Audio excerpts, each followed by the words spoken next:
Trial Lawyers University, where the Titans come to train.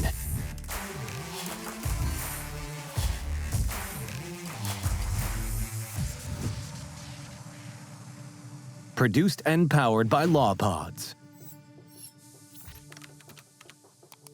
We got Scott Frost with us today, and Scott and I go way back, perhaps further back than any person that's ever been on this podcast. Scott, do you remember, where did we first meet? Where did we first come across each other? Well, good morning, Dan, and thanks for having me on. We first met in, I believe, 2018, and we were downtown LA doing a Trojan horse program that you did, and you did a pre-program where you did a little jury selection and you brought in mock jurors, which a lot of people at the time weren't actually doing. And so I thought that was interesting and showed up for that. Got to kind of see from the very beginning how you've gone from the Trojan horse experience to case analysis to now Trial Lawyers University. So I've been kind of able to see the progression of what you've been able to do, and have been really impressed with how you've been able to take a skill set and help other lawyers really develop their skill set. I've been at this for a while. Just the pandemic gave me a chance to really start to put things together because I was really trying to figure out. I've been trying to biohack the trial lawyer for about 10 years because to get from A to Z in A to D time. How would you, because you do have some reference points, how would you compare the old Trojan horse program to kind of what we're doing today at Trial Lawyers University? Well, I would say that Trojan Horse was obviously a terrible name, but the program was really good because, you're always thinking about, why am I going to a condom conference? But what I've seen is that you took some really good ideas and then you've really developed those based on the interaction that you have with the students. And so, you've then developed into the boot camps, which I think were very important. And the thing I will tell people is, it's called a boot camp for a reason. I was in the United States Army for 6 years on active duty. I went to airborne school when I was 18 years old and air assault school when I was 17. And, it felt like being right back in the Army with Dan being the drill sergeant. But I think it's important because, and there's some people who don't really appreciate that style. And I think everybody's kind of got their own style. But I saw how you took people and were able to take some people who I honestly didn't think were all that talented and help them really develop that skill set in ways that nobody else was really even talking about at the time. So you started that discussion. And then during the pandemic, when you started doing the webinars, the really interesting thing for me was that I thought I'd honestly known every major trial lawyer in the country. I started out in Texas, which is the home of all great trial lawyers. And I really thought I knew who these people were. And then I started listening to Brian Panish. And, a lot of people in California know who Brian was, but, I've only been here for a little over 12 years. And I was shocked at what he was able to do and how he was approaching the mindset a lot of times in a trial. And then, I'd known Rex Paris because I'd gone to Trial Lawyers College and he was there.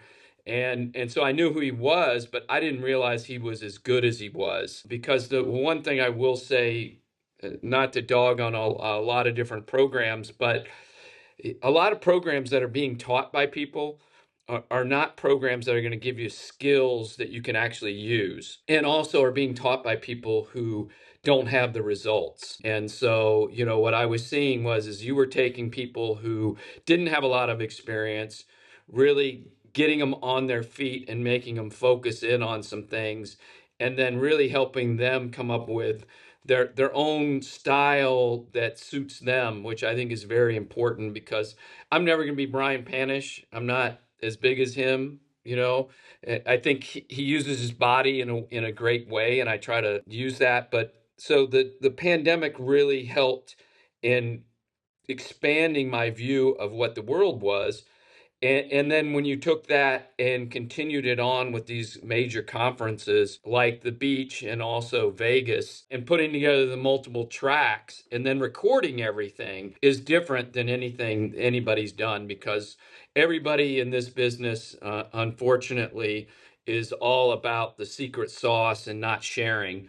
And I think what you have created is an atmosphere where people really feel badly if they're not sharing. And so I think that that atmosphere and that ability to draw top talent from across the country, you got East Coast, West Coast, there's some amazing people that I had no idea about, and I study trial law, and it's really been an amazing thing.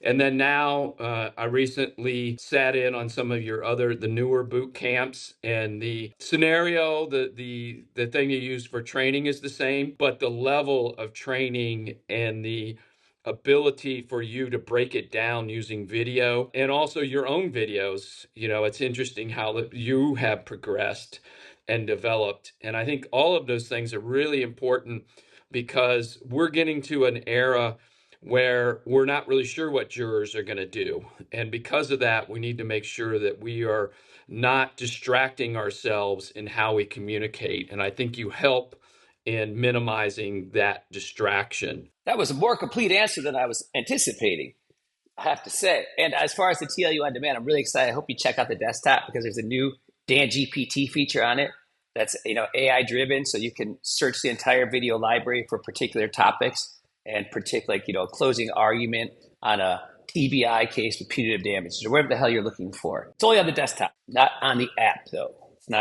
App's not this sophisticated yet, but we're working on it. Well, Dad, I would say in regards to the having everything on demand, I do know that I have in the past, particularly when you're getting ready for things like punitive damages. Not every case you're going to try is a punitive damages case. And I've tried a lot of cases, but I've only gone to punitives like maybe 5 times.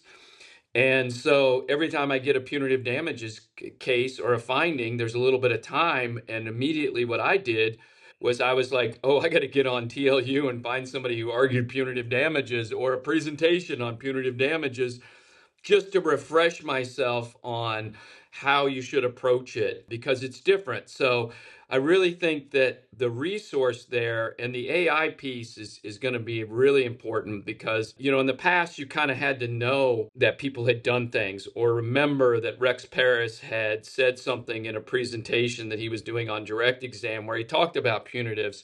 So that will really help us in helping figure out exactly AI. And I think any lawyer who's not at least investigating AI right now is making a huge mistake. I have one lawyer who's tasked with 20% of his entire time is supposed to be spent working and using AI to help us. We're going to have quite a bit of presentations on AI in Huntington Beach this year. And one of my exhibitors and friend of mine, Ryan Jensen, he runs Eve. A lot of people are using that to really help their litigation process. So I don't know if you've just checked that out yet or not. I showed it to my friend Tim Felice down in West Palm when I was down there. And Tim's like, this is what I've been looking for. So I know that AI stuff's pretty important. And I'm trying to figure it out myself, but I'm working on trying to be younger with the AI stuff. So Scott, let's back up a little bit. When did you realize for the first time in your life that, hey, you know what? Because you're from some small town in Kentucky. You grew up on a farm. Is that right? Yeah, I grew up in a place where we had one stop sign and we had a post office, and we didn't even have a general store or a quickie mart. That was it, the post office and a stop sign. And right now it's a suburb of Cincinnati, and all the rich people live. It's kind of interesting, because when I grew up there, it was very middle class. It was a great place to grow up, but you weren't really exposed to lawyers. Nobody in my family was a lawyer. My dad was a traveling salesman. I remember the first time I ever wanted to be a lawyer was when I was in grade school. I was doing a play, and the play was a legal drama. It was a criminal case, and it was prosecution versus defense. And to this day, I can't remember which side I was on. But the beautiful thing about it is you did this play where you present the case, you do cross-examination, opening statements, all those things, and then you have the jury of your peers, which is the audience, gets to vote on who wins. And I just remember that feeling when I won that case, which was a play. I was like, man, this is cool. And instead of wanting to be an actor like a lot of people from that experience, I was the opposite. I was like, man, I want to be a lawyer, and I want to be a really good lawyer. So from that point on, I really dedicated myself to the study of law and lawyers. Going back to the olden times, I would look at things like F. Lee Bailey and the books that trial lawyers would write. And so as a young kid, I studied a lot of what had been done in the past as to how you would present cases. So that was kind of born into me when I was really young. But the problem is nobody in my family were lawyers, so I really didn't know how to go about that. So that took me a little while to figure out. And so what I did was, after that, when I was younger, growing up in Kentucky, I also felt an affinity to the military. And I like to study military tactics like Patton. And so in that process, got the great idea that maybe I should go to West Point. And so I applied to West Point. And in that process, about halfway through, one of the people pulled me aside and said, I just want to be brutally honest with you. You're not going to be able to make it to West Point because you have to have a congressional nomination. Those are all very politics. You come from a very middle class family. Your parents have no connections, and you don't play football. I was like, well, okay. They said, but if you really want to be in the military, the school here, which was Xavier University in Cincinnati, we have an ROTC program where they'll pay for your schooling, and then you go on active duty as an officer afterwards. My parents really didn't save money for college for me, and that sounded really good. And so I didn't make it to West Point, but I was in the United States Army ROTC at Xavier University in Cincinnati and continued my studies there. The one thing they didn't tell me was that if you want to be a lawyer in the Army, you have to go through a process to be selected. And unfortunately for me, during that time period when I came up for selection, it was when we had the last recession, when they literally had, for 100 spots, 3,000 applications when normally they have a couple hundred. So that process was a little more arduous than it should have been, but I was fortunate because I had served in ROTC. I went to airborne school at age 18 and air assault school at age 17. So I had the credentials to make sure that the Army knew I was serious. And then fortunately, I was chosen to go into the United States Army as an officer in the JAG Corps, which allowed me to delay my entry onto active duty. I was in the reserves, but my entry on active duty was delayed so that I could attend law school. And that's what I did. I attended law school at the University of Kentucky, which is really a business school. It's not a trial lawyer school. To be honest, if I had it to do over again, I'd probably try to find a more trial oriented school. Like I know Baylor is one of those types of schools, but I was on the National Moot Court team. I really enjoyed oral argument. We made it to the finals. We won the regional tournament. I was named Best Oral Advocate, and I really liked the appellate argument piece. The problem I had was that I was terrible at writing. Still to this day, I'm not the best at writing. So I could argue it. If somebody else had prepared it, I could argue it probably the best around. We never lost an oral argument, but my writing was terrible. So my idea that I would become the Solicitor General of the United States kind of went down the hill. And I said, well, what else can I do? And I had always loved reading about trials and trial lawyers. Like I said before, F. Lee Bailey was a hero of mine. He had been in the JAG Corps, in the Marine Corps. I read a lot of Clarence Darrow because I was very politically active into certain areas. And so I said, maybe if that's not going to work out, maybe I should be a trial lawyer. And from that point on, I have really focused my life on being a trial lawyer. So after going to law school, I graduated And then I went on active duty in the United States Army. I spent 6 years on active duty. I deployed to Bosnia as a peacekeeper. I was both a prosecutor and defense counsel, and I also spent my last year as a special assistant United States attorney, where I tried a double federal capital murder case, the first double federal capital murder case that resulted in two death penalties being given. So, with all that experience, when I was coming out of the JAG Corps, I got to a point where my career progression, based on what I had done, was going to lend me to supervision, that more of that than trials. At that point, I had tried 50 to 75 cases, including the death penalty case. So I had a lot of experience. And when I was getting out, I really was in a position to figure out, okay, what am I going to do? And the Army, they always wanted me to stay and always told me I would come back. And because I was a highly dedicated prosecutor and defense counsel, I really was like, no, I'm going to get out and try cases for real. Not that when you try cases in the military, it's not for real, but jury selection in the military is not really jury selection. So Scott, you served in the military for quite some time. How did your service to our country, how did that help you in your journey of becoming a trial lawyer? The thing that you learn in the military is the rules of evidence. You learn how to lay foundations. You learn how to do the trial mechanics. You do a little jury selection, but it's not really jury selection. But you learn how to approach a case as a prosecutor, how to put the pieces together, and then how to argue things like the verdict form and charge to a jury. After your service in the military, how old are you when you get out and you're ready to go into private practice? I'm like 25-ish. What's your first move post-military, career-wise? Well, when I was in law school, my father lost his job and was fired due to his age. And that event really turned me into figuring out that I wanted to be a plaintiff's lawyer, because I felt that my dad got a raw deal and I couldn't really find any lawyers to help him. And I wasn't a lawyer at the time, so I couldn't help him. So from that point on, I joined AAJ and the Kentucky Association of Trial Attorneys and really focused in on, I want to be a plaintiff's lawyer. I want to help people out.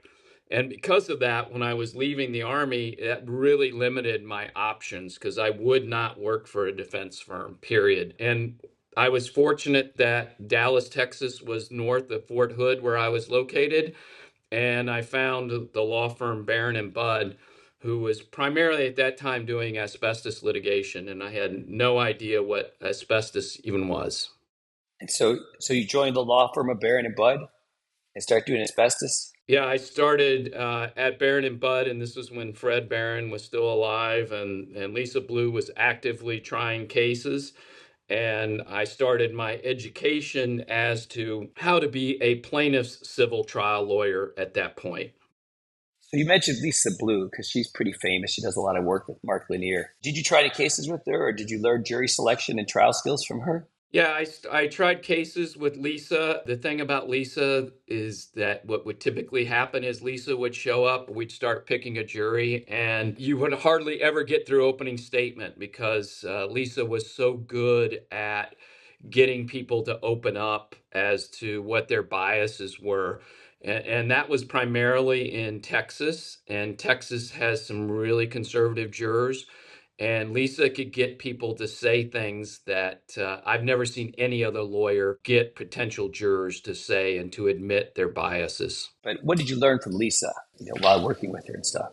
Well, what I learned is that you could take a Lisa Blue transcript, and I do believe transcripts have their place, and read it and say exactly what Lisa said. And I watched some lawyers do that, and it doesn't work. And what they were missing, which is kind of one of the things you teach, is the connection and Lisa's comfort in who she was. And you could really, when you watched her talk to jurors, she really talked to them in a way, in a manner, using her body language, And it wasn't just the written or the verbal part, it was the body language where she gave them permission to open up. And it was very interesting to have her help me in developing that. And so sometimes I would pick juries with her and Robert Hirshhorn when I was very young. And how long do you spend at Barron and Bud before you make your next move? I was there for about 6 years, became a partner, and we were trying different cases. We would try mesothelioma cases, but we also tried a lot of asbestosis and other non-cancerous cases. So we would try anything. We went around the state of Texas primarily and tried those cases every month almost. How many trials do you think you got in that you did in in that time period? Well, I got enough to qualify for a BOTA, so I don't know how many it was. It was a lot. So you're a partner at Barron and Bud, but you decided to make a move to another firm. What prompted that move? If you're already a partner, you're a young guy, you're only 31 years old or whatever you are. Well, I think that the main thing is in the mesothelioma asbestos area, there's a distinction in firms that handle primarily the top tier cases, the meso cases, and then firms like Barron and Bud that handle kind of everything. And I had an opportunity to go out on my own for a little bit and try some cases. And then I was recruited to come to another large Dallas law firm that needed trial lawyers to try predominantly mesothelioma cases and to try them across the country, which I was individually nicely situated to because I had 8 licenses at the time. Or I think 7 at that time. I mean, you're licensed in how many states now? I'm licensed in 8 states right now. And what's the difference between mesothelioma and asbestos? Because I hear these terms all the time, and I have no idea what they are. But that's all you do. So why don't you tell us? Well, mesothelioma is a asbestos-caused disease that only asbestos causes in the United States. There are some other small things that could cause it in other countries, but here it's predominantly the working man or women who were exposed to talcum powder that get this disease. Asbestos is a generic name for a mineral that causes mesothelioma, lung cancer, another disease called asbestosis and pleural plaques. So there's a range of diseases that asbestos causes, and the top range is the mesothelioma. And mesothelioma is an incurable disease. It normally wraps around your lungs and suffocates you to death. And so there's no cure. The prognosis is usually you'll die within 6 to 18 months. So every time somebody gets a diagnosis of mesothelioma, there is nothing they can really do other than try to get some types of treatment that will extend their life, but they will pass away. So every person you've represented with mesothelioma has died.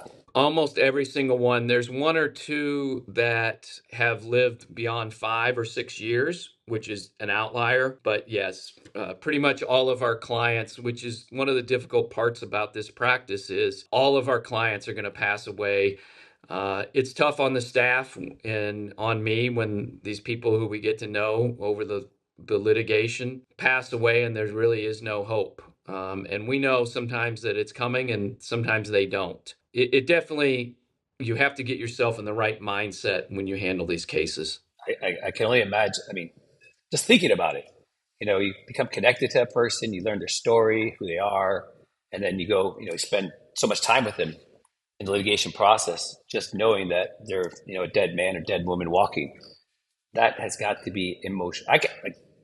I'm just thinking about it. I'm just like, that's insane. Like the emotional trauma that must cause for you and your staff, and just dealing with it on a regular basis. This just doesn't seem like seems like a very difficult thing to do. But how many mesothelioma cases would you estimate you've tried to verdict? I've tried probably 2 verdict, 30 or so. I probably started another 60, if not more. So I've probably been in trial at least 100 times on a mesothelioma case. And and so at TLU Beach though, you're going to be teaching a workshop that has to do with mesothelioma. Just give us some insight on what that workshop's going to be about. Yeah, Dan, well, we want to really open this up to more people than just people that look at mesothelioma cases, because I know there's going to be not as many people that have that. But what I'm going to talk about is how to try a toxic exposure case using the speed trial method, because I usually these mesothelioma cases can take at a minimum 3 weeks. Sometimes I've done them for 3 months, depending on the jurisdiction. And so I was able to, and primarily to be honest, because of COVID and the judge told me I had to try a case within 5 days, I developed a way to try a complicated multiple defendant, multiple causation case in as short as 4 days. And so we're going to teach how to approach that, how to use the right mindset to approach that, because I think mindset is the biggest thing in trying to develop this, because you're so used to, I got to get everything in. But the reality is that jurors don't know as much about the case, and if you can make it concise and quick, they'll really enjoy the case and you'll get the right result. And so we're going to teach how to do that. I'm also going to talk about how in these short trials, I think opening and closing is more important just because of how it's condensed. And so that's what we're going to teach in that workshop. Be interested to get Joe Freed's spin or take on what you're doing, because he co-hosted a webinar with this guy, Joe McMullen, on a civil rights case. And Joe had applied the speed trial method because he was in this crazy federal judge who gave him like 6 hours to try his whole case. And, so it's really exciting to see, the combining of philosophies and, people adapting it to something different than trucking. And in addition to doing a workshop in Huntington Beach, you're also going to be doing a lecture. And so tell us about that. Yeah, well, Eric Oliver and I are going to team up and do a lecture on post-truth jurors. I think anybody who's been out in the world knows that we're in a different situation right now with jurors and just people in general. And Eric's ideas is talks about how these folks in post-truth, which is what he kind of calls, they're not really Trump jurors. I don't think there really are Trump jurors. I just think there are jurors right now who, particularly in a complex scientific case, normally we would say, hey, the government agencies say this, international agencies say this. Well, if you're on a certain side of the spectrum, you think that international agencies, because of what happened with COVID, are full of it. And so they discredit that type of thing. And so we've had to really retool how we approach that as to common sense and science, because even epidemiologists, who used to be the gold standard for things, people think epidemiologists are just making stuff up because of COVID. And so we're going to talk about how we can communicate to those jurors through the trial process and through closing argument. We gave a similar presentation on jury selection and opening statement at TLU Vegas. That was well received. And so we're going to continue on with that, but you don't have to have seen what we did in Vegas to gather what we're going to do. Because one of the things I think is very important that a lot of people don't teach is, how do you get ready yourself? How do you get your mind ready? How do you get your body ready? How do you make sure that you're going to do the best you can on that day for that client? The highlight of TLU for me was having the opportunity to network with attorneys from out of state. TLU has been amazing. I'm so glad I came. It was one of the most inspiring events I've been to. Great networking, great food. It's been amazing. I can't wait for next year. I just got back from Denver, Colorado last night. I was out there visiting my buddy Kurt Zahner because he's in a toxic exposure case. It's a 6-week trial, and it ends like in mid-March. And I was just sitting in for the day, but this science stuff is, I'm like, how do they file that? He's like, it's pretty hard for them to file it all, but that's why you got to give the little pieces, and you got to really, because the causations is always challenging, right? Because there's so many, different possible exposures, especially in these asbestos cases. I mean, tracking who was exposed for when 30 years ago. And so he's like, you really got to hammer the liability. So that way it helps the jurors bridge that causation gap. So this is how I explained it. What are your thoughts on that? Because like a lot of the stuff, because like these asbestos cases that I hear about these things, like how do you prove it? It's amazing. Well, Dan, there's two things. First of all, in jury selection, you got to deal with that. And so it's an important issue in jury selection is, hey, how many people think shit happens because, I had a juror that I didn't ferret out in my last trial that ended up in a defense verdict because that individual, no matter what the evidence was never going to buy that I could prove that this cancer was caused by this product. And so you've got to deal with it in jury selection, and you hope they tell you the truth. And then throughout the trial, you have to make it really simple and common sense. And the advantages and disadvantages about asbestos is that nobody uses it anymore.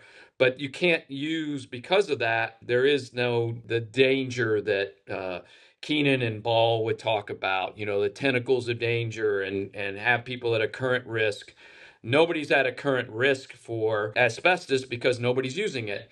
So that's something we've always got to get over, where we've got to really, on the causation piece, show, listen, these guys had no excuse. We know that asbestos causes this disease, and they're part of the cumulative dose that the individual has. And the law says if you're part, then you're responsible.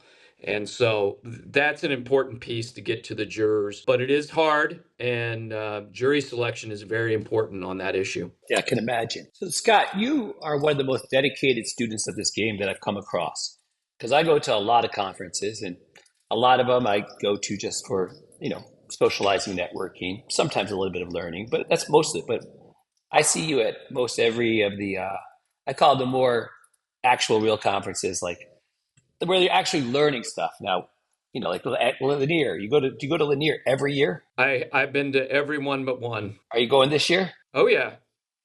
Okay. And then you and I are going to meet tomorrow. We're going to go up to the Paneshay and Ravapudi conference up in Ojai. So I'm pretty psyched about that. Because we were talking about Panish earlier, and he just finished a trial that after 2 witnesses, they settled for some astronomical amount. But I was kind of talking to him throughout the trial and beforehand, but the guy is just they're offering nothing. He's like, oh, they're going to pay.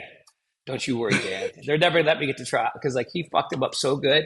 Because after he played his first witness by video, the second witness he called was a company rep who he had never deposed before. It was just sitting there. And the guy, this is how dumb these defense lawyers were. So this is how dumb they were. He has his partner serve the guy a subpoena, the day before to testify the next day. And the defense tells him, oh, we got to have an interpreter. He's like, an interpreter? I see this guy been talking with you guys for the last 2 weeks during this trial. He doesn't need an interpreter. He speaks English. You go, oh, no, he's got to have an interpreter. So he argues with the judge. The judge says, hey, if he says he needs an interpreter, he gets an interpreter. But then Panish goes through with him cold, without any demonstration, without any knowledge, how this guy got his doctorate in Canada at the University of Ontario. He's like, that's an English-speaking school, isn't it? He's like, yeah. And then the guy worked at Honeywell in Connecticut for 15 years in English and supervised and wrote his dissertation in English. But today he has to testify in front of this jury with an interpreter because he may not understand every term. I go, Panish, I'm just trying to imagine what a credibility blow this is right out of the gate for the whole defense. I go, how did it affect your credibility? He's like, how would you expect it would, Ambrose? He's like, this case is done. I'm like, and he was right. But it's just but the mindset, what you talk about, the mindset, I am going to destroy you, and I'm going to just figure out what my number is, and you're going to pay that number, or he's like, they're not worried about 40 or 50 million. They're worried about $500 million or $1 billion, because it was some Chinese companies. It was a very difficult products case, but it's great to be able to be around people like that, right? That think like that, whose minds work like that can help influence our own thinking, like you said, getting your mind steeled for trial. But what are you doing besides going to conferences to make yourself better every day? Well, Dan, in addition to going to conferences, the conferences are really important. Yeah, no, the conferences are really important. I think the important thing about the conferences for me is it gets you totally focused in on what you're doing, and you have to leave everything at the office, even though, you go at night and have to deal with it. But the big thing that I also do that a lot of people don't is I go back and look at what old trial lawyers have done. I like to look at what Mo Levine's done. I actually have gone back, and I know Trial Guides, which Trial Guides is great. Please buy everything that Trial Guides makes. It's all really good stuff, and they only exist to help us. And if you don't buy things, they won't exist. So I have probably a complete collection. Hey, there's no socialism here. You can't just prop up a company just because you like it. Well, just, come on, I'm man. just joking with you. I'm joking. I'm joking. I was considered trial guides. It's kind of like Blockbuster, where this TLU is kind of more like Netflix. You know, Yeah. and it's kind of hard for Blockbuster to compete with Netflix.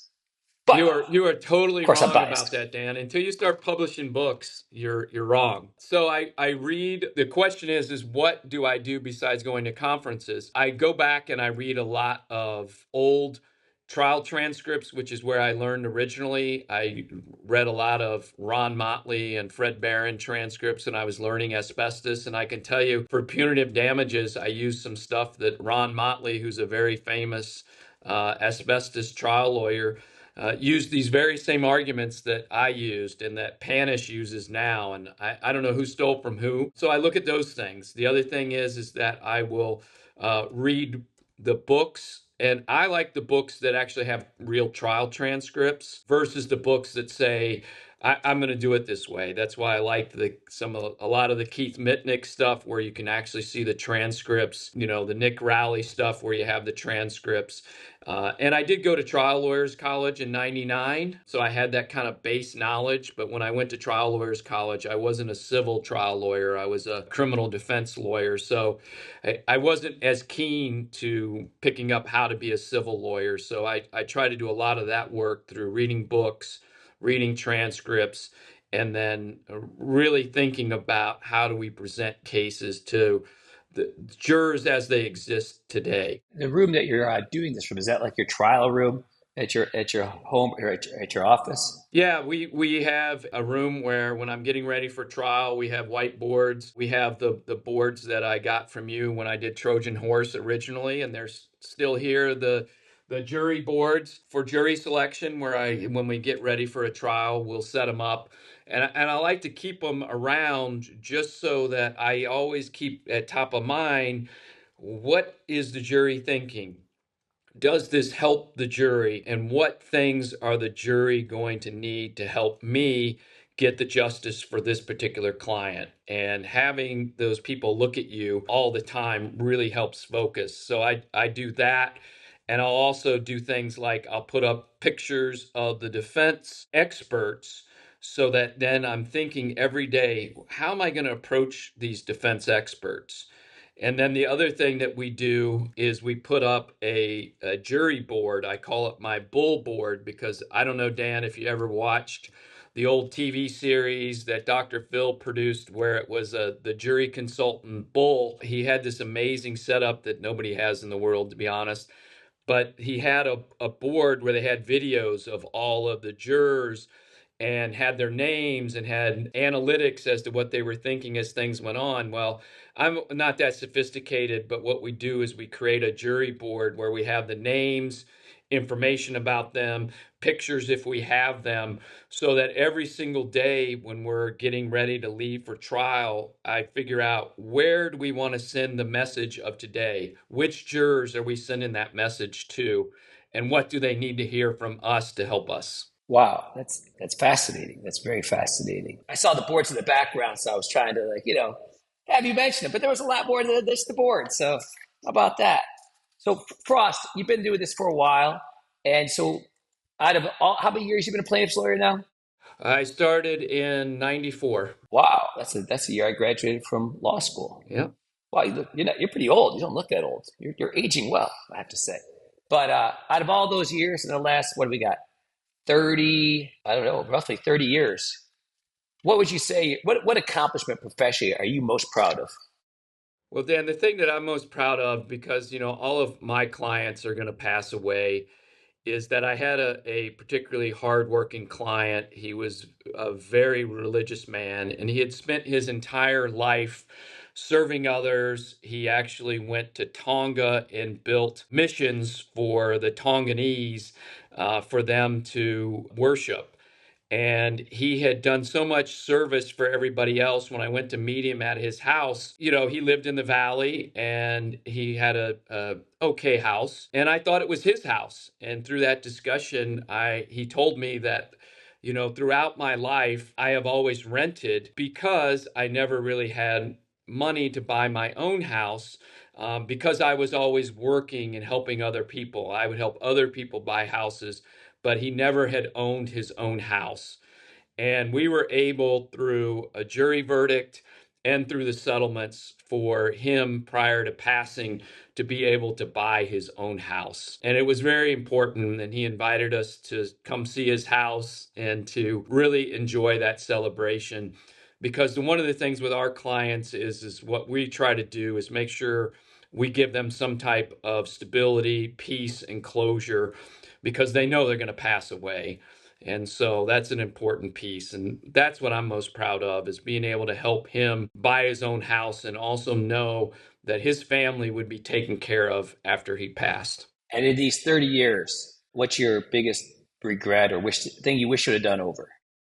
Well, I think the biggest thing, and I think a lot of young lawyers have this, is I should have opened my own law firm sooner. And the reason that I didn't was really that fear of, how am I going to get cases? What am I going to do? Are people really going to hire me to come and be their trial lawyer? And I put that off for a long time. And ever since we started our own law firm, we've really just developed some stronger and better relationships across the country, and it helped me develop my own skills as a trial lawyer, because of how you have to approach these cases, and coming into cases more last minute has really honed those skills. When did you start your firm? What is it called? Frost Law? Yeah, Frost Law Firm. And we started in... I just want to say it's a very creative name. I want to compliment you on that. I'd ask you the origins of it, but we don't have time for all that. But when did you start the Frost Law Firm? That was in 2018, a little bit after you and I met the first time. Well, I'm glad I could inspire you. Yeah. Get your ass in gear. Well, how many years did you do with Barrett and Bud? I was 6 years with Barrett and Bud, and then I had a small firm doing some asbestos stuff for about a year with a friend of mine after that. That 1 year, how did that inform what you were to do in 2018? Because when you start something, you always have the biggest dreams. And then it's like after a year, you're like, this shit ain't working so well. I got to go back to working at a firm or working for somebody else. So how did that 1 year inform what you just started in 2018? Well, the thing about starting your own firm is you really need to have the pieces to the puzzle together. And I had a good friend of mine. We were both trial lawyers, and two trial lawyers opening a law firm really doesn't work. It just doesn't. No, you need a businessman and a trial lawyer. And so I learned that lesson. And then the other thing is the firm that hired me had lost all of their trial lawyers, and they needed trial lawyers. And so my deal with them was, okay, I'm not going to deal with anything but trial.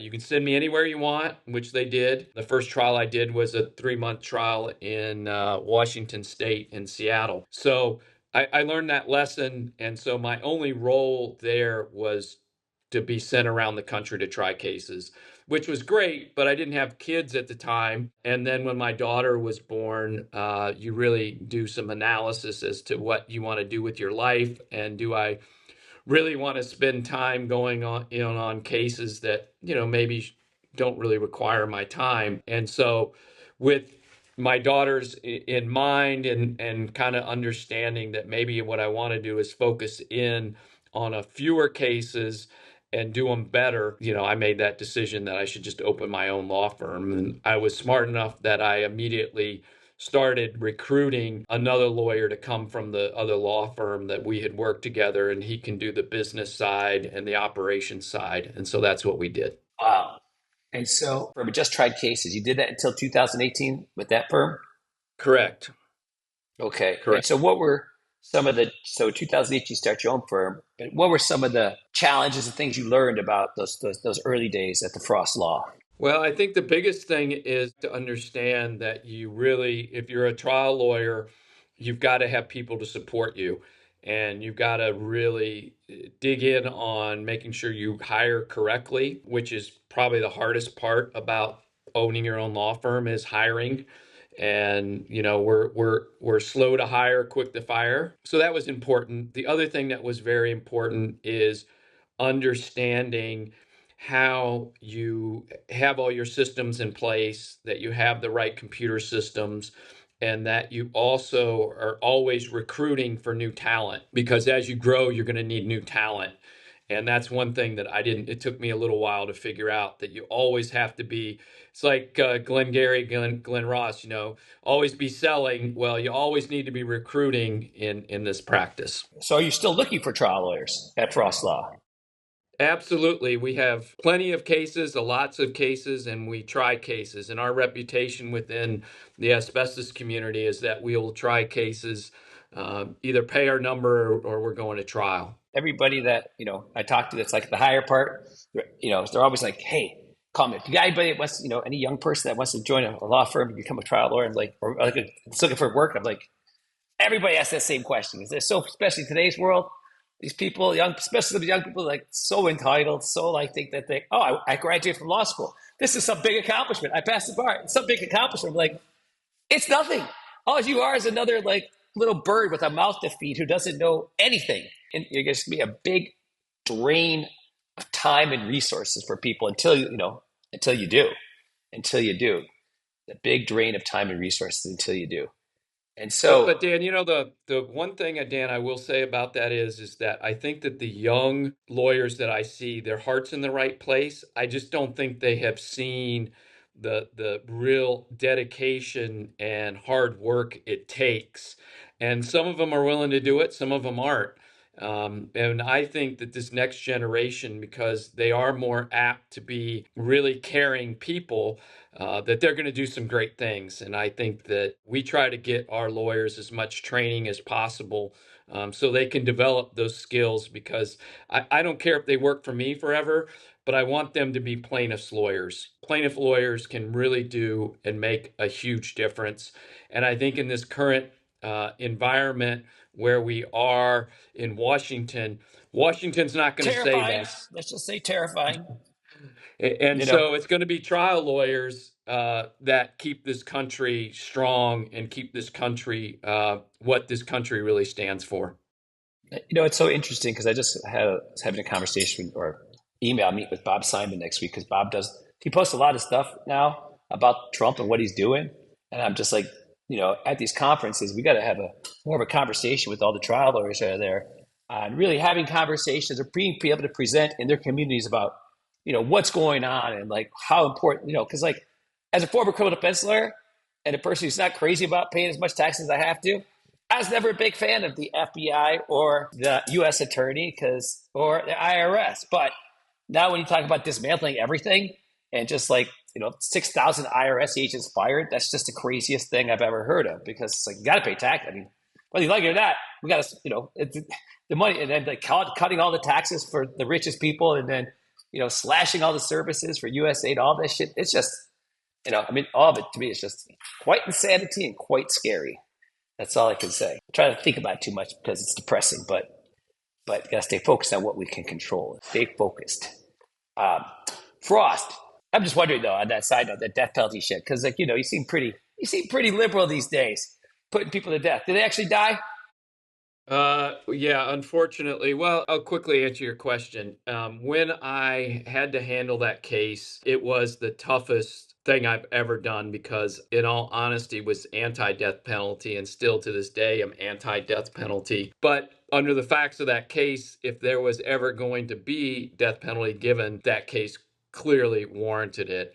But it was a struggle, still has been a struggle. And unfortunately, right at the end of the Trump administration, he put both of those two individuals to death. What a surprise. Yeah. The amount of compassion the man has, that he would pull the trigger so quickly. And so you have to practice in the deposition. You practice in motion hearings. You practice at the grocery store. That's why you have a family. You practice on them. You have to keep the skill up or it erodes. It's simple as that.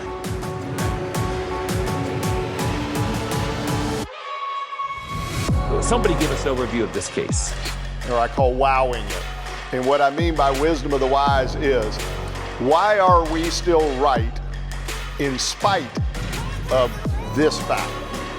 These are just some of the clips when I was cross-examined 10 years ago, remember that. About 11 o'clock at night, and he leaves this message. I got a brilliant idea. Every conversation he starts, I have a brilliant idea. But welcome, everybody. We've got a good crowd here today.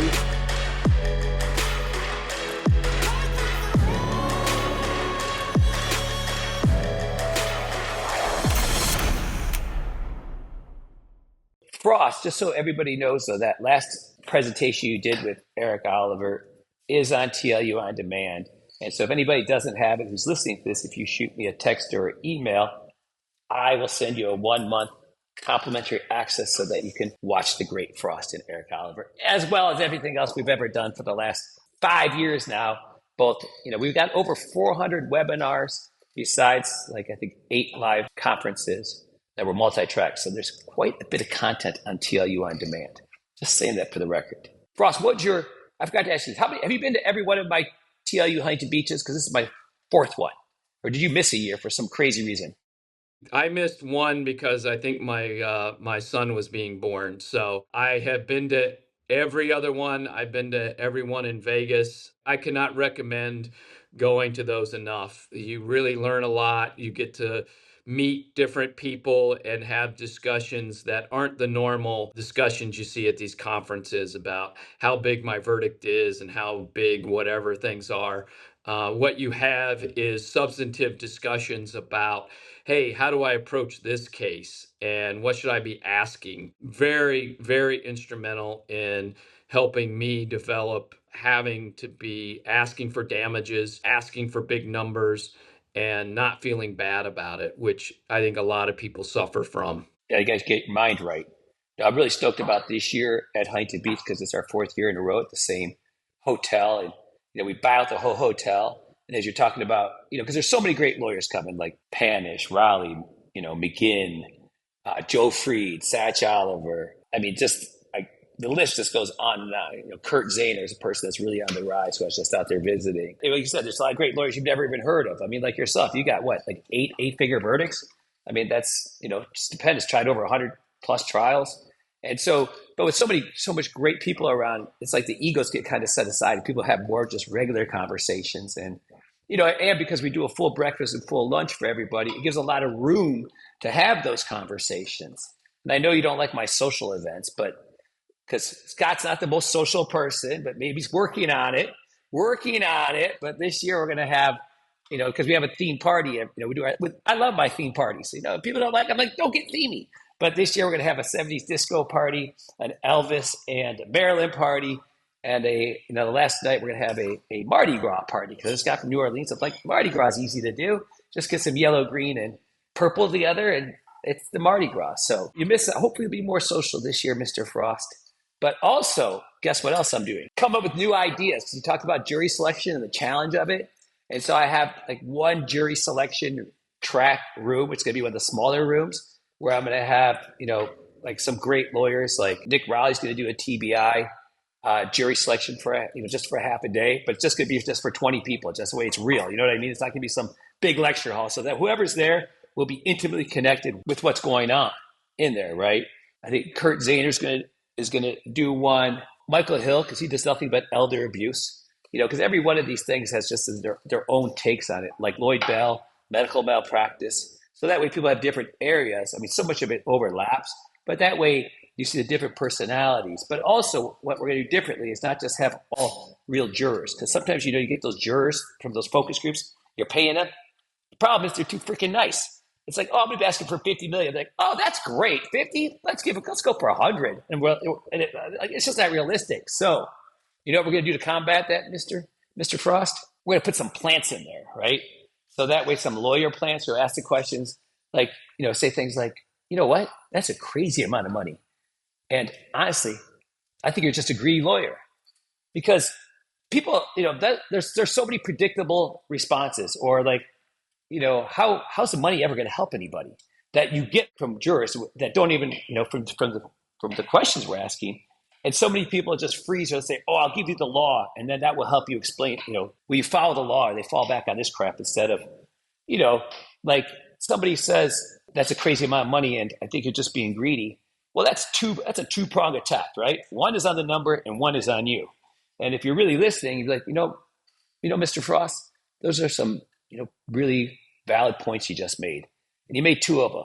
And would it be okay if you address those one at a time? Of course, now you're like, sure, now you've been listened to, right? Because you have to meet people where they're at before you can take them where you want them to go. And then you can have a conversation. Okay, this crazy amount of money. Ask you, what's behind those feelings? Blah, blah, blah. Whatever they say, it's like, those are, I bet you're not alone with those feelings. I bet there's probably a lot of other people who probably feel a little bit like you, that this is crazy. Anybody else kind of feel like Mr. Frost? Help root out all of your bad jurors instead of, and there's always multiple responses to any question, but like, what is the best response? But that way it gives the lawyer, even though it's in a mock setting, an opportunity to demonstrate how to handle this stuff. So then it's good exemplar for younger lawyers or even other lawyers, because that's one of the most challenging parts of jury selection is having to be in the moment, having to think, reframe, spread, whatever your move's going to be. And then I'm going to record this with 2 cameras, one on the jurors and one on the lawyer. Wow. And then I'm going to edit it and cut them up into separate chunks. Okay, so here's so-and-so on comparative fault. Here's, on not a lot of visible property damage, on all the different topics, on, you're just a greedy lawyer, whatever the topics may be. But that way, they're coming, right? So the lawyer knows they're coming because you can expect they're coming anyways. And you should expect that all those attacks are going to be coming on you. What do you think about that idea, Mr. Frost? No, I think that's a great idea. And I will say the difference is, you mentioned Nick Rowley, and I've seen Nick present at TLU events. And, you get a lot from the videos and you get a lot from CVN, but being in the room with Nick and feeling his presence and seeing how he's approaching it, the way that he's kind of methodical and he's calm in the moment, is really worth its weight in gold. And the other thing that's great about the beach event is everybody in the hotel is going to be trial lawyers, plaintiff trial lawyers. And, you go to a lot of conferences and you don't know who's going to be there and whether you can talk in the elevator and be yourself. And at least with that event, everybody there is related to the conference. They're all plaintiffs' lawyers. And it just creates a better atmosphere and really an open atmosphere for learning. And besides the lecture tracks, which we have 4 of them, there's going to be 8 workshop tracks. And in those workshop tracks, there's going to be like just half day. So we're going to be teaching the stuff that I've developed on presentation, on connection, right? So presentation skills, voir dire skills, and cross-examination method that I developed to teach the core skills of cross-examination. And the great thing about the small groups is how interactive they are. And each instructor has to have 2 Zoom meetups with their classes ahead of time. So that way you get to know all these people via Zoom before you get there. And then when you do get there, so you recognize them a bit, but then also you're seeing them, you recognize them, right? Before you get there. And also, like the thing because I ask everybody who's coming to write a personal bio, which is the story of who they are, written in the first person, in addition to being a trial lawyer. And again, because you learn so much about people. I mean, I learned so much about people doing my podcast. I've known you for years, but still you don't, I never knew you served in the military. I mean, that's, that takes a lot of discipline. And just 6 years in the military, or grew up on a farm, or, Kentucky and Texas, it's just people's stories. And then you find, commonalities in their stories and your stories. So that's how connections are going, right? And to me, everybody comes to conferences, at the end of the day, I think for the main one reason, which is to make more money. That's the goal, to make more money. I mean, it's good to have fun. It's good to, relax a little bit, but we make more money by getting better at our skills. And we make more money by building a network, right? By collaborating with people on cases, getting referred cases, and then, or referring cases and actually getting paid a referral fee, from, obviously everything permitting it being okay and everything like that. But so that's really the goal of, these live conferences, is to learn a ton, get connected, get inspired. Because when people ask me, if I want to become a trial lawyer, what do I have to do? I'm like, you have to do a lot. You have to be extremely committed. You have to be able to, focus your mind. You have to be willing to set aside fun for a lot, but sacrifice, right? Because when I was a young lawyer, every day after work, I'd go to the coffee shop. I still remember, and just on the way home, and stop and read an hour of, Roger Dodd and Posner's cross-examination, science and technique. Just constant learning. I mean, it was before trial guides. That was before I was doing anything in the plaintiff's world. But it was just a constant necessity to keep pushing yourself, keep learning. You got to keep learning, but you also you got to develop your skills, right? People never want to develop skills. It's the craziest thing. I see lawyers stand up and just is like so bad at connection. I mean, when I say connection, I'm talking eye contact, hand movement, facial expression control. So if you say good morning, you actually have a warm face, not like good morning, and like not even looking at people, just looking up into space and just saying it like so perfunctorily that it couldn't be any more perfunctory than or superficial or basically mailed in than it is. But these are the skills I'm talking about. But also by surrounding ourselves with great trial lawyers of all different ages. Like this buddy of mine, Mike Karp, he's only 34 years old from Wisconsin. He's already got an 8-figure verdict. I mean, that's amazing. Like a real one that he collected, not just some bullshit one where nobody put up a defense, but a real one, and he talks about, the process that he's gone through to learn this stuff. And so when people see him present or meet and they say, you know what, I can do this too, right? I don't have to be Nick Riley or Brian Pash. This guy's just a regular guy from the Midwest who put in the time and learning to do the work. So those are important things, Mr. Frost. Very important. Oh, on that side note too, I would be remiss without mentioning that, now besides doing the boot camps that I developed originally, that you kind of did some version of it with Trojan Horse many years ago. The boot camps we have now that teach the skills are, 4 days and people work on a case throughout the boot camp. And there's about 5 or 6 weeks of preparation. Those are ones that are just presentation and connection skills. But in addition to those, I'm doing them with I'm doing one with Satch Oliver and John Romano, April 1st through 5th. And then, another one with Joe Freed in August on trucking. And then I'm going to do one with Eric Oliver on, the case framing and presentation. And Kimball Jones on insurance bad faith. Kimball Jones guy's only like 45 years old, but he has had, I think, 3 verdicts that have 9 digits in them in the last 7 months on insurance bad faith. And he mentioned the same thing too about the punitives.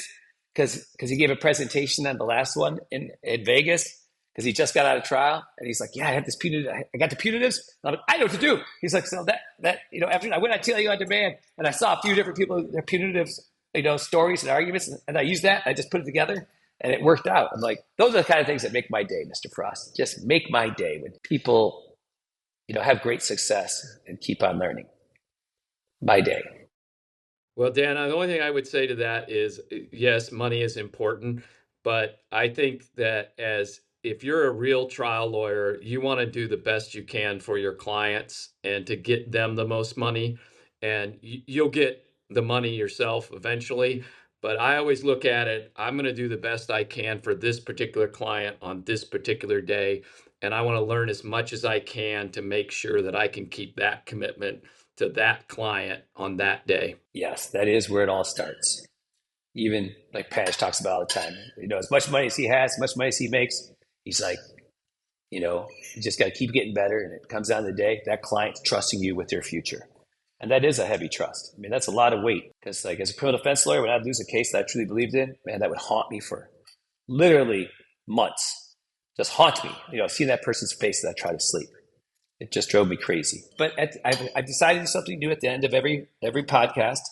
And that is because the stuff that we developed on teaching the cross-examination that it was Craig Peters from Northern California who came to my condo about a year ago. We put this together, but is this cross-chapter methodology that I think is the best stuff I ever, because I showed you a little bit of this, right? Before. Yes, absolutely. Very interesting. I'm going to demonstrate it for you, Frost. So you're going to be Dr. Frost. You got that? Got it. And so these are the skills that we're going to be working on here. Obviously, the basics, because we all read Posner and Dodd, or most people have, one new fact per question, leading questions only. Those are obvious. Looping. Most people don't loop. Because to loop, you have to do it intentionally, which is establish a fact and then repeat that fact in the next statement. Cross-examining in the present tense. Almost nobody does this. If you're able to do it, it forces you to visualize the story you're talking about. It forces the witness to visualize it. And more importantly, the jury is actually able to visualize it. Dropping the taglines like right, correct, isn't it true, true. Or if you don't drop them, to in fact allow a pause after the statement, between the statement and the tagline, such as, Doctor, you're board certified. True? Yes. So that way it allows that space for the jury to process. You say truth, like, yeah. And it's a little nudge. Whereas if you don't allow that space, you'd be like, Doctor, you're board certified. True?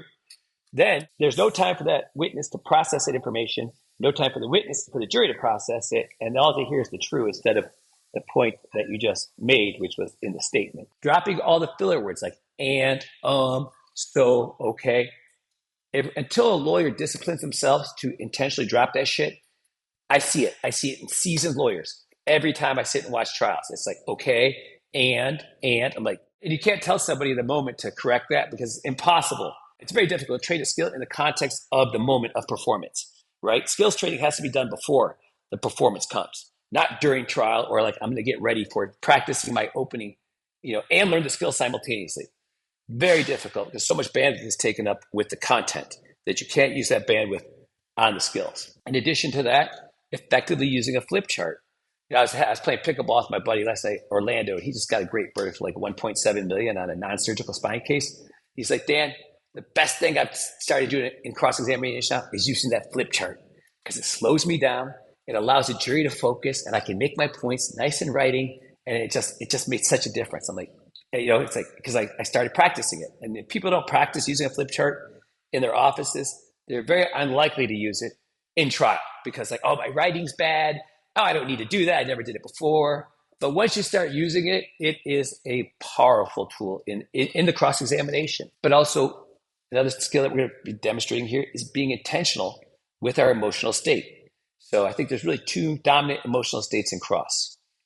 Those are curiosity, when you're laying foundations, and disappointment when you're impeaching or showing the bias. I don't think there's ever space for frustration, anger. That stuff comes on, the witness is winning because the lawyer's losing control of their emotional state. And nobody likes an angry person. Also, using pacing. Most people in cross-examination speak too fast. They don't breathe. And it's just the nature of the aggressiveness. But that's why you have to train pacing. So you're practicing your cross to be intentional with your pace, to breathe, and to pause appropriately. What do you think about those parley skills? And bringing the jury in when appropriate. Like some people can cross-examine and ask the questions to the jury and feel comfortable doing it. I can't. I got to ask the question to the witness. And then when I'm saying, bring something that's important for the jury so it stands out. What are your thoughts on the last part there about directing your questions? Well, no, I think that whole approach is actually taking the 700 pages of Dodd's book and his trainings and really crystallizing it into something that's easier to use and can be trained, because that's the real issue is you got to have something that you can train. And that's what you've done. And that's your genius, is trying to figure out these really complicated issues and training them down to the very core of what they are. So that's exciting. I'd love to see that. Well, you're about to see it right now. And at Huntington Beach, it's going to be taught every morning and every afternoon. It's a 3-hour session. It's the same script that I'm about to demonstrate, because the script teaches all those things. And it's a setup for every expert witness, because it draws a line in the sand, the right way versus the wrong way, a proper evaluation versus a biased evaluation. Or if it's a biomechanic expert, a proper analysis versus a biased analysis. And so here it goes. You ready, Dr. Frost? I sure am. Doctor, you're board certified. Yes, I am. To become board certified, this requires advanced education. Yeah, I spent 8 years trying to get my certification. This education, it takes place after medical school. Yes. But while you were in medical school, you did take classes. Yeah, I took a lot of classes. It's very hard. Medical school was very, very difficult. One of the classes that you took was on how to conduct a proper medical evaluation. I'm not sure if we had a specific class on that, but that was one of the things we discussed. Well, you're trained in a proper medical evaluation. It must be impartial. Yeah, that's the point of all medicine, to be impartial. Okay, so now I have my flip chart. And so you can picture it, the first sheet's blank, but I flip it over, and at the very top it says proper, underlined. Then I write number 1, and I write impartial in capital letters. Then I write number 2. And so now I'm teaching the jury, and I practice writing clearly, and I put the number 2 there, causing curiosity in the jury to let them know more is coming. Doctor, by impartial, what we mean is that you're not an advocate for either side. Correct. I just call it like I see it. I'm the umpire. Doctor, you're trained that a proper medical evaluation, it must not only be impartial, but it must also be objective. Absolutely. By objective, so then I write down objective on my board, and I put number 3. Queuing up, more's coming, plus trilogies, 3, right? And so if people are just listening to this, they can't see, but I'm turning and looking towards my board and using my hand, impartial and objective. So that way, it's called glance control. It causes the jury to look there too, because we are teaching them. And every time we write stuff down, it creates what's called an anticipation trance. Because the jury sits there, even though if they know what you're writing, they sit there and they watch, right? And then you back away like, yep, that's what I thought he was going to write, objective. And that way it burns into their brain, right? And then we're also defining these terms for the witness and the jury, because impartial means something very different in a courtroom between an expert witness and a lawyer than it does on a baseball field or a football field or in an Olympic skating competition. So we define it here so we're in agreement. And this is very important that this is where obviously this is foundational. And so many people don't do the foundational stuff. They just want to get right into the guts of the impeachment without doing the foundations. And that I think is a big mistake, because I think doctors and police officers are the toughest people to cross-examine, because the jury strongly defaults to credibility, because these people are so important in our society and they keep us safe and healthy. And that's why we give them so much respect, which means that you have to be really good at cross-examining in order to get the jury to believe that that person is actually lying to them and not just making a mistake. Back to the cross, though. Doctor, by objective, what we mean is that you don't cherry pick the evidence to support a desired opinion. No, I would never cherry pick any evidence, and I didn't do that in this case.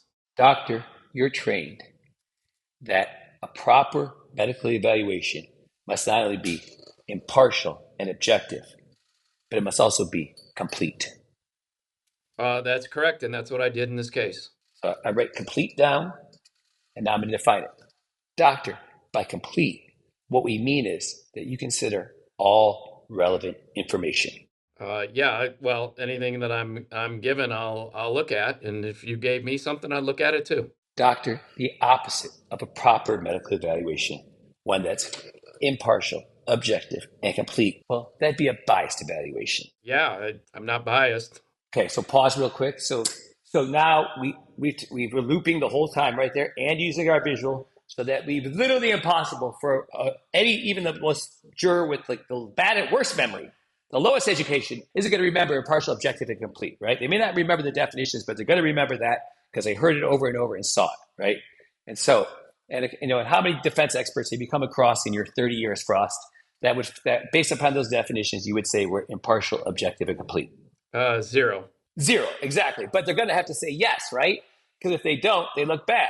And so the whole idea is we want their cortisol to be rising. And plus, by having shit pre-written, we're letting that witness know, and the court know, and the jury know, this is not extemporaneous. This is not off the cuff. This is planned, and this is deliberate. And I have a point, and wait till you see it.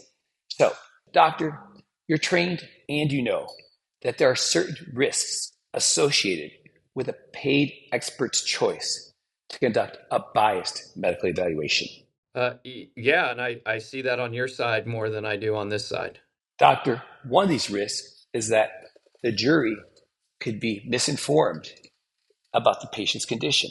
Yeah, that would be terrible for that to happen. So now I flip the sheet over and it says biased, and I write number 1, misinformed. And again, the jury could be misinformed. I think that should go to the jury, because it's like almost like warning, folks, be mindful, pay attention. You don't want to be misinformed.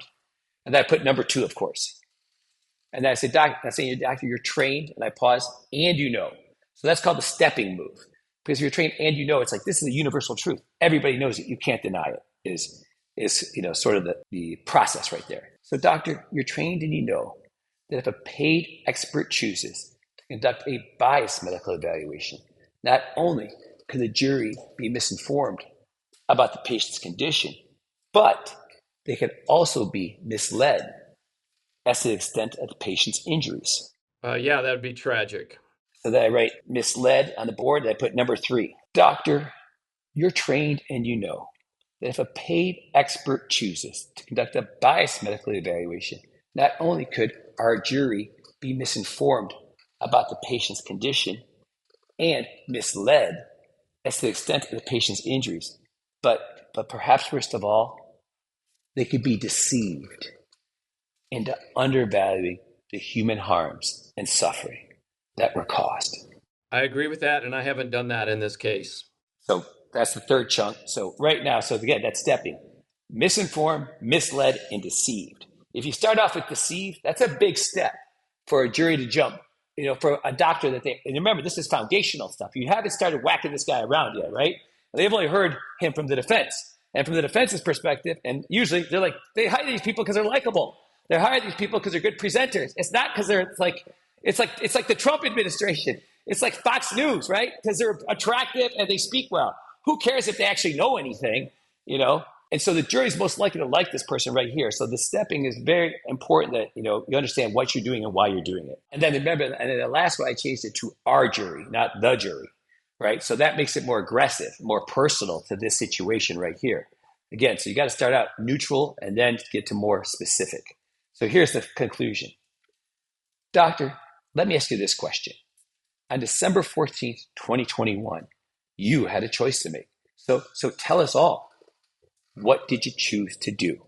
I chose to do a unbiased evaluation of this of your client. So what you're telling us, this jury, and I flipped the page over, is that you chose to do a proper evaluation, one that was impartial, objective, and complete, like you were trained to do, and you didn't violate your training and conduct a biased evaluation. And I flipped the sheet over because you were aware of all these risks.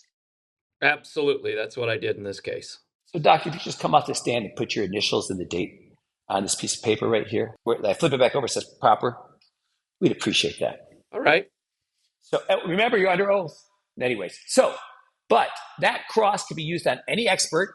And if you practice and train it, actually the video of that cross is on TLU On Demand. So if you just watch it and practice it and practice inhaling when you pause so you have oxygen in your lungs because when people don't breathe, their voice trails off, they speed up. It's terrible. You got to breathe, but if you don't practice breathing, you won't breathe. It's just a simple fact of life. All right, Scott Frost, we're done here. It's great visiting with you. What do I hope? I hope that we're all going to see each other. We're definitely going to see each other tomorrow, and we're going to see each other at Huntington Beach. And Huntington Beach is going to be the greatest conference ever. It'll be your first time presenting there too, which is why it's going to be the greatest conference ever. Because you're so under the radar. I didn't know you were one of these great lawyers we never heard of. So now we know. Well, thank you, Dan. And I think anybody who really wants to develop their skill set, you need to take the opportunities that Dan gives you and not only go to the beach, but also check out these boot camps, because based on what I have seen of these boot camps, they're really instructional. You also can bill that to your case because you're going to work on a case. So, it's a lot of money, but, if you want to invest in yourself and invest in your client's case, it's well worth it, and you can't do any better. There's no other programs that are this good. It's like we say in closing argument, it's not the cost or the price. It's the value. That's true, Dan. That's the value. All right, Frost. Good seeing you. Thanks. All right, man. Hey, send me your information so I can pick you up tomorrow, assuming you still need that. Oh, pause. Back up for 1 second. Scott, let me make sure I get it right. If anybody needs to get a hold of me or wants to get the 1 month free of TLU On Demand, my email is dan@triallawyeruniversity.com, and my cell is 248-808-3130.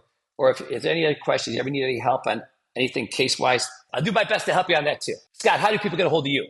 Let's say they got some mesothelioma questions. If you want to get a hold of me, it's Scott, SCOTT, 2 T's, at Frost, FROST, lawfirm.com. And my cell is 214-862-9013. And just text me or send me an email, and I'll get you anything that I want. I think it's important that we share all information and that we help each other out. All right, thanks.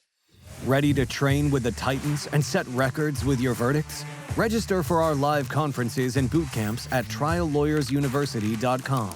Start getting your reps in before the big event by going to tluondemand.com to gain instant access to live lectures, case analysis, and skills training videos from the trial lawyer champions you love and respect, as well as pleadings, transcripts, PowerPoints, and notes for a roadmap to victory. Join the group that continues to get extraordinary results. Trial Lawyers University, produced and powered by LawPods.